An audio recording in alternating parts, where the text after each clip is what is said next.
అందాల రాకుమారి సిండెరిల్లా second part అండి. సిండెరిల్లా తనకి ఎదురైన కష్టాలన్నీ మౌనంగా భరించింది. ఏనాడు తన సవతి తల్లిని చెల్లెలను ఎదురు తిరిగి ప్రశ్నించలేదు. చాలాసార్లు తన దుస్థితిని తండ్రికి వివరిద్దామని అనుకున్నా అందుకు ధైర్యం చాలక తండ్రిని బాధ పెట్టడం ఇష్టం లేక ఊరుకుంది.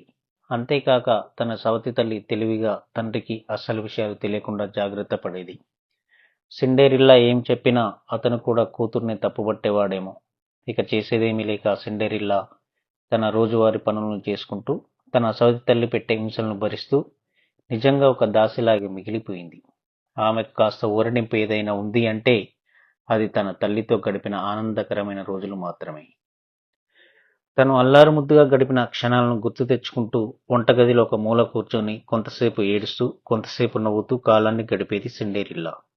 ఏ రోజైనా తన తల్లి బాగా గుర్తుకొస్తే పనులన్నీ పూర్తి చేసుకొని ఆమె సమాధి వద్దకు వెళ్లి గంటల తరబడి ఏడుస్తూ కూర్చునేది. ఇలా ఎన్నో రోజులు, ఎన్నో నెలలు ఆమె జీవితంలో ఏమాత్రం మార్పు లేకుండా గడిచిపోయాయి. ఒకనాడు ఆమె తండ్రి సిండెరిల్లాను, ఆమె సవతి చెల్లెలను తన వద్దకు పిలిచి, పిల్లలు, నేను పని మీద పట్టణం వైపు వెళ్తున్నాను. అక్కడ నుండి మీకు ఏమి తెమ్మంటారా అని అడిగాడు.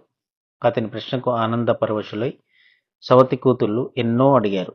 ఒకరు, నాన్న నాకు అందమైన బట్టలు తీసుకొని రండి అంటే, మరొకరు, నాన్న నాకు అందంగా పక్షి రెక్కలతో అలంకరింపబడిన రంగురంగుల టోపీలు కావాలని చెప్పారు.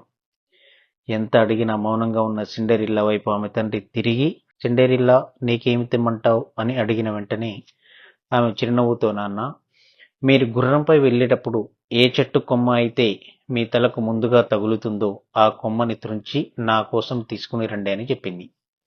ఆమె వింత కోరిక విని తండ్రి ఆశ్చర్యపడగా ఆమె సవతి చెల్లెళ్ళు మాత్రం ఆమె తెలివి తక్కువతనానికి నవ్వి గేలి చేశారు.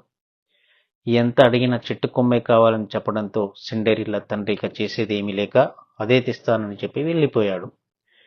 తిరిగి వచ్చిన వెంటనే తన కూతుర్ల కోరిక మేరకు ఎవరికి కావలసిన వస్తువులు వారికి తెచ్చి ఇచ్చాడు వారి తండ్రి.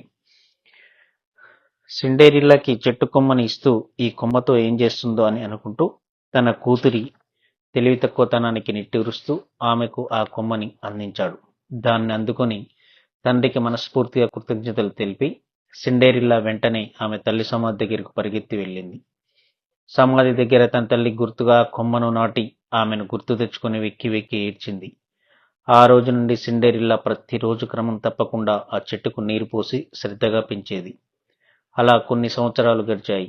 సిండెరిల్లా నాటిన కొమ్మ పెరిగి పెద్దదై ఒక పెద్ద వృక్షంగా మారింది.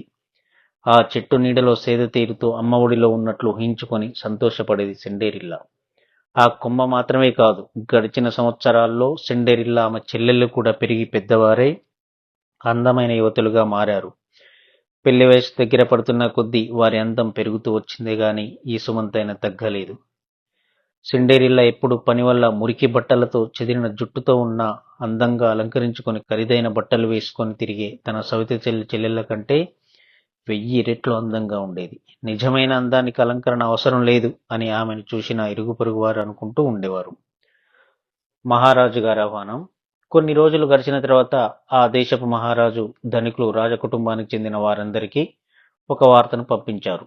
తన కుమారుడైన యువరాజుకు వివాహం చేయటకు నిర్ణయించామని, తగిన కన్యని యువరాజు ఎంచుకునేందుకు వీలుగా ఆ దేశంలో మంచి కుటుంబాలకు చెందిన యువతులందరినీ అర్హులుగా ప్రకటించామని ఆ సందేశం యొక్క సారాంశం. యువరాజు వివాహానంతరం రాజుగా పట్టాభిషిక్తుడను చేయాలనే తన కోరికను కూడా ఆ సందేశంలో మహారాజు జతపరిచారు. ఆయన నిర్ణయం ప్రజలందరికీ తెలిసే విధంగా ఒకడు దేశమంతా డప్పు మ్రోగిస్తూ తిరిగాడు. 4 దారుల కూడల్లో నిల్చొని మహారాజు వారు రాకుమారుడు వివాహ సంబంధమై ఒక విందుని ఏర్పాటు చేశాడు. ఈనాటి నుండి సరిగ్గా 7 రోజుల తర్వాత రాజకుటుంబాలకు, ధనిక కుటుంబాలకు చెందిన యువతులందరూ వారి వారి తల్లిదండ్రులతో విందుకు రావలసిందిగా ఆహ్వానించమైనది అని సందేశాన్ని వినిపించాడు. అంతేకాదు, యువరాజు ఎంచుకున్న యువతి త్వరలోనే ఆ దేశానికి మహారాణి అవుతుందన్న వార్త కూడా వినిపించాడు. ఆ వార్త చెవినపడిన వెంటనే పెళ్లిడికొచ్చిన యువతులందరి ఇళ్లలో ఒకటే కలకలం. యువరాజుని పెళ్లి చేసుకునే భాగ్యం ఎవరికి దక్కుతుందో అని కన్యలు కలవరపడగా తమ కూతుర్ని అదృష్టం వరించాలని వారి తల్లిదండ్రులు ఆశగా ప్రార్థించడం మొదలుపెట్టారు. అందరితో పాటు తన అదృష్టాన్ని పరీక్షించుకోవడానికి సిండెరిల్లా సవతి చెల్లెలు కూడా ఉత్సాహపడ్డారు. వారి ఉత్సాహం కంటే వారి తల్లి తన కూతుళ్లలో ఒకరు మహారాణి అవటం తథ్యమని మిన్నంటిన సంబరంతో హడావిడిగా ఇల్లంతా తిరగసాగింది. మహారాజు గారి విందుకు నిర్ణయించిన రోజు దగ్గరకొచ్చింది. గడిచిన 7 రోజుల్లోనే ఏ ఇంట్లో చూసినా యువరాజు గురించి సంభాషణలు. విందుకు ఎటువంటి అలంకరణతో వెళ్ళాలి అనే తర్జన భర్జనలు తప్ప మరో మాట వినిపించలేదు. సిండేరిల్లా సవతి తల్లి చెల్లెలు కూడా అదే హడావుల్లో తమకున్న నగలు బట్టలు మార్చి మార్చి చూసి ఏది ధరించాలో తెలియక సతమతమయ్యారు. అమ్మ, విందుకి ఏ బట్టలు వేసుకోవాలని ఒకరు అడిగితే, అమ్మ, కొత్తగా కొన్న నీలం దుస్తులు బాగుంటాయని మరొకరు వారి తల్లిని కంగారు పెట్టసాగారు. నాకు నీలం ఎక్కువ బాగుంటుందా లేక పసుపు రంగు బాగుంటుందా? ఈ పసుపు దుస్తుల్ని రంగురాళ్లతో అలంకరిస్తే ఇంకా అందంగా ఉంటుంది కదూ అని ఆ అక్క చెల్లెలు ఇరువురు తమకున్న దుస్తులను ఒకదాని తర్వాత ఒకటి బీరువాలోంచి తీసి వేసుకొని గుట్టలు గుట్టలుగా క్రింద పడేశారు.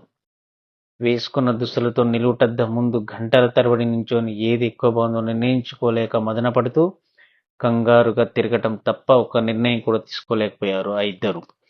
ఇదంతా చూస్తూ తనకేమీ పట్టనట్లుగా సిండెరిల్లా వారు విడిచి పారేసిన బట్టలను తీసి అందంగా మడతపెట్టి మళ్లీ బీరువాలో సర్దటంలో లీనమైపోయింది.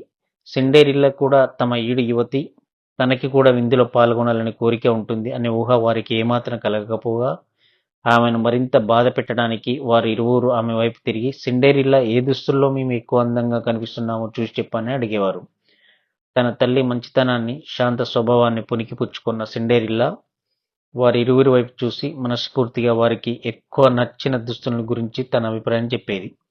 అంతేకాకుండా ఆయా దుస్తులతో ఏ నగలు బాగుంటాయో, ఎలాంటి కేశాలంకరణ బాగుంటుందో కూడా వారికి సూచనలిచ్చేది. ఇంత చేసిన కృతజ్ఞత చూపకపోగా ఆమె చెల్లెలు ఆమెను ఎప్పుడు ఎగతాళి చేయడం వారికి పరిపాటి అయిపోయింది.